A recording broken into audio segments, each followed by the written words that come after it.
नागपूर-रायपूर राष्ट्रीय महामार्गावरील भिलवाडा शिवनेरी हॉटेलजवळ 15 ऑगस्ट रोजी सायंकाळी 7 वाजता दरम्यान 2 मोटरसायकलचा भीषण अपघात झाला. या अपघातात संजू अशोक डहरवाल वय 30 वर्षे राहणार बालाघाट हे आपल्या मोटरसायकल क्रमांक MP50MN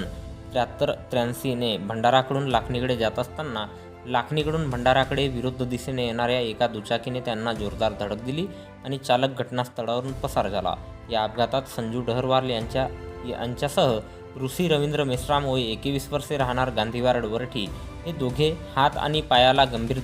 गंभीर मार लागल्याने जखमी झाले. घटनेची माहिती मिळताच महामार्ग पोलीस गडेगावचे पोलीस सिपाही वावरे यांच्या सूचनेनुसार कारधा पॉईंट इथे उभी असलेली जगद्गुरू श्रीमद रामानंदाचार्य नरेंद्राचार्यजी मुख्यपीठ नाणीजधाम जिल्हा रत्नागिरी यांच्या प्रेरणेतून सुरू असलेली रस्त्यावरील अपघातग्रस्तांना अहोरात्र 24 तास मोफत सेवा देणारी रुग्णवाहिका तातडीने घटनास्थळी दाखल झाली आणि रुग्णवाहिका चालक प्रमोद मोहतुरे यांच्या मदतीने दोन्ही जखमींना तात्काळ जिल्हा सामान्य रुग्णालय भंडारा येथे दाखल केल्याने दोघांचेही प्राण वाचले आहेत.